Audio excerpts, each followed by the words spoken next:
কোভিডকালে চলা লকডাউন পর্বে একটা দীর্ঘ সময় বাড়িতে বসে থেকে নাজেহাল ভ্রমণ পিপাসু মানুষ।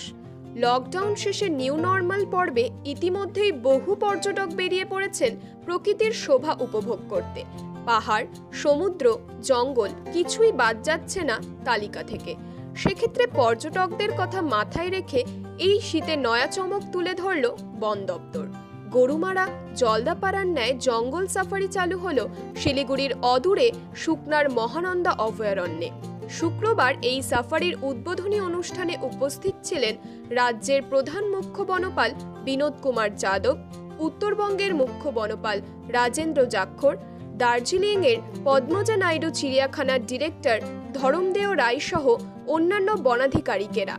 জানা গিয়েছে, প্রায় 1 ঘন্টার সাফারিতে ওয়াচ টাওয়ার থেকে জঙ্গল দেখার পাশাপাশি দেখা যাবে হরিণ, চিতাবাঘ, বাইসন ছাড়াও একাধিক বন্যপ্রাণী ও নানান রকম পাখি। এছাড়াও পর্যটকদের নজর কাড়তে এদিন মহানন্দা অভয়ারণ্যের মহানদী ফরেস্ট ব্লক এলাকায় 10টি বনমুরগি এবং 5টি বিলুপ্তপ্রায় কালিজ ফ্রিজেন্ট ছাড়া হয় বন দপ্তরের তরফে।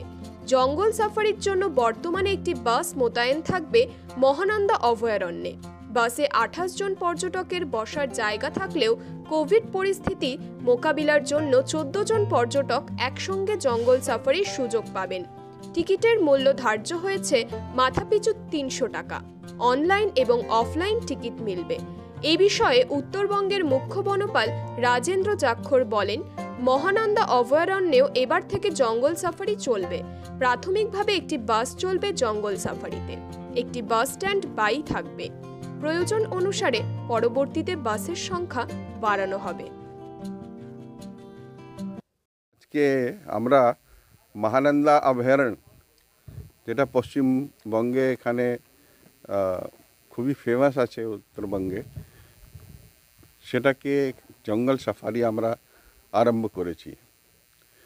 সেই মানুষ অনেক সময় জলদাপাড়া, গরুমারা, বাক্সা ওই দিকে কিন্তু জঙ্গল সাফারি করতে যায়, বেঙ্গল সাফারি ওখানে যায়, কিন্তু মহানন্দাতে যা আছে এখন আমরা আরম্ভ করেছি, যাতে কি মানুষ ভালো করে মহানন্দা অভয়ারণ্যকে দেখতে পারে।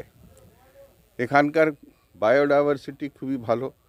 এখানে যে পাখিরা আছে খুবই এখানে অত্যন্ত সুন্দর এবং অনেক রকমের এখানে পাখি আছে, অনেক রকমের এখানে জীবজন্তু আছে।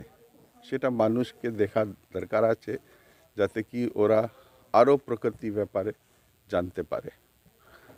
এছাড়া আজকে আমরা এখানে খুবই ইনডেঞ্জার্ড আর রেয়ার স্পিসিস, যেটা কালিজ ফিজেন্ট আছে, যেটা এই পাহাড়ের দিকে পাওয়া যায়, পাহাড়ের যেখানে হিমালয়ান ফুটহিলস যেটা পাওয়া যায়, সেখানে আমরা এখানে ছেড়েছি। এটা আমরা বলছি ব্যাক টু ওয়াইল্ড, মানে ক্যাপটিভ ব্রিড করা হয়েছিল। আমাদের ফিজেন্ট্রি আছে দাহিলে, ওখান থেকে ব্রিড করে তারপরে আমরা এখানে ওয়াইল্ডে ছেড়েছি। জঙ্গল ফাউল, এখানে অনেক সময় জঙ্গল ফাউল অনেকই ছিল, কিন্তু একটু একটু কমে গেছে। সেটা আমরা আরও পপুলেশনটাকে অগুমেন্ট করার জন্য এখানে বন মুরগিটাও আমরা রেড জঙ্গল ফাউল ছেড়েছি।